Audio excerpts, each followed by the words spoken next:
molecular order.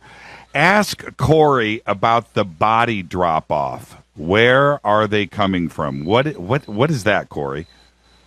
It's one of the more disturbing aspects. There are what are known as body drops that occur.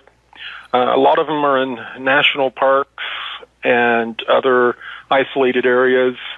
A lot of park rangers know about this. A lot of these are federal employees that are deferred to these areas, but there are areas that different ET groups that come in and abduct human beings. There are that have experiments that go wrong or utilize different parts of human beings for different things, and the humans perish. They drop the bodies.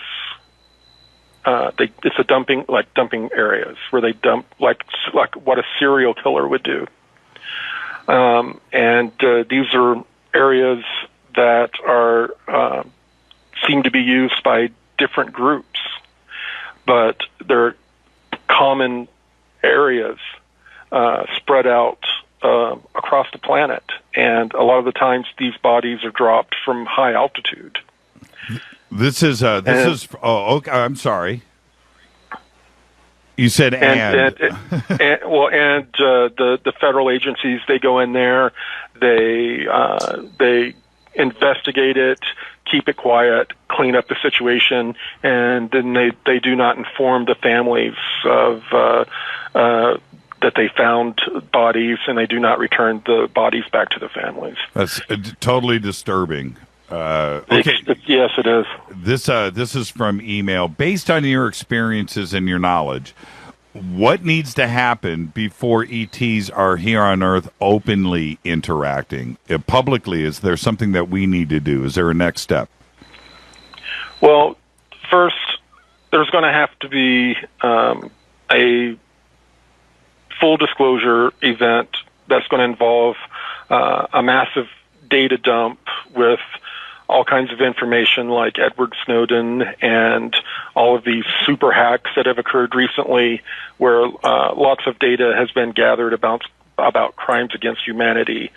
We're going to have to get through all of these dark parts of our past before we can move forward. And there's going to be some darkness ahead before we see the light at the end of the tunnel. And there's going to be some upsetting and disturbing information to come out that we're going to have to deal with as a collective group. Ask Corey about what kinds of human-like ETs that you have seen. Well, they're the human-like groups in this Federation group.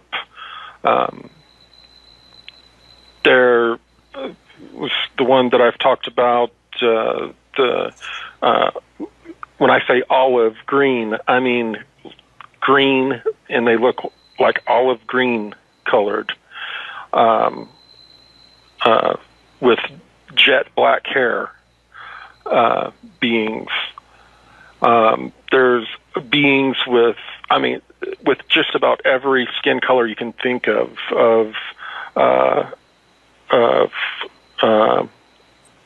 pastels, of and sizes. There's this one that has been referred to as the shining ones, that they have white glistening skin, almost as if they have some liquid on their skin, and they have their hair looks like cotton. It's white, and their eyes are red and emanate a light. They emanate some sort of luminescence, But they look totally human, 10 fingers, 10 toes, same body structure, just totally different. Color. So they couldn't different sizes.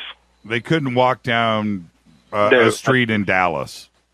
No, not these. No, I got you. But there are some groups that look so similar that they could walk around amongst us, and you would think that they are just odd-looking humans. And unless you just really, most people are so caught up in their own world, they probably wouldn't even notice them.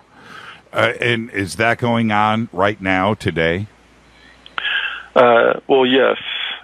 One of the programs I was involved in was an intercept and interrogation program, to where the secret space programs were intercepting beings that were integrating into human society and pretending to be us as part of their own experiments, and they were here not unauthorized, and they were being picked up and taken and interrogated.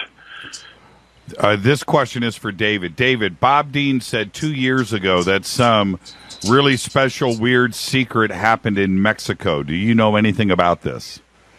No. Okay, moving on. For Corey, this is like the speed round. Bam, bam, bam. For Corey, what happened to the family on Mars? Were they ever rescued? I remember that. Were they ever rescued? No. Okay, wow. Okay, lightning answers with lightning questions. Let's see. I'm reading these in real time, so just stay with me. What is currently happening is letting disclosure get into the minds of the awakened. So when the data dump happens, how can we assist? Well, one of the things that's pretty much been communicated to me through the Secret Space Program Alliance is that there's going to be, it's going to take some major events like a major global economic meltdown, and then people to get extremely ticked off and realize that there's been a giant Ponzi scheme from a giant criminal organization that has caused this to happen. And then they're going to be open to receiving more information about these groups. And then at that point, there will be these large data dumps of all of this information, of all these crimes against humanity they've done, and also having to do with the extraterrestrial part of the equation. And at that point, all of the sleeping masses are going to be heading to get as much Xanax as they can, and they're going to be freaking out and dealing with it cold turkey. And those of us who have, no matter what our belief system is within the ufology, we are more awakened and... Ooh, I think I just lost Corey. Corey, I'm still here. Yeah, David, I think we lost Corey.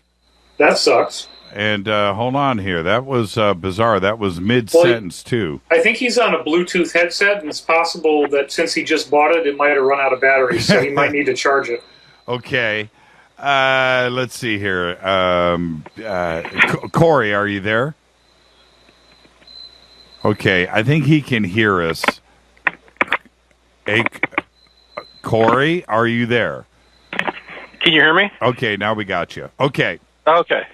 Sorry. That's quite all right. Where were we, or should we move on to another question?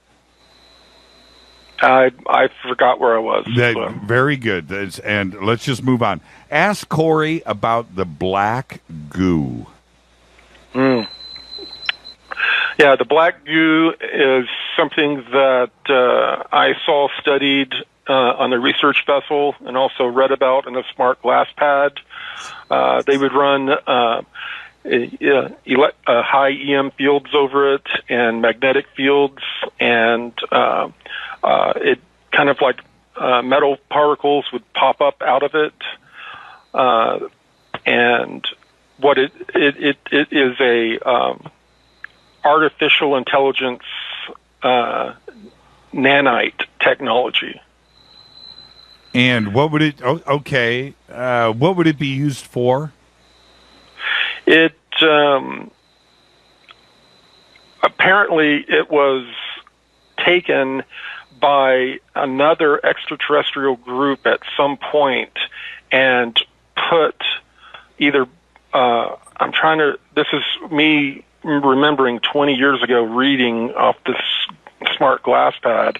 It was put under the ocean or somewhere to keep it dormant, but it is invasive to biological beings such as ourselves. It would get in through your pores or your eyes, ears, nose, and mouth, and compromise your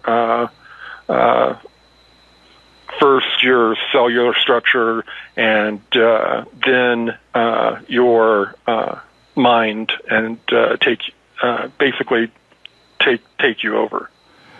For David, what do the blue avians expect from those who are bestowed with superhuman abilities?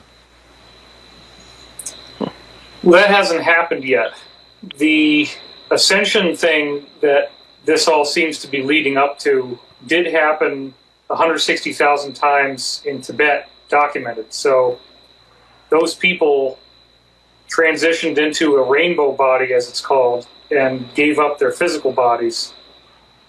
It appears that since if you hit our DNA with this energy, that the people that then splice that DNA into their bodies, these ETs, will get superpowers, but that is also going to happen to us.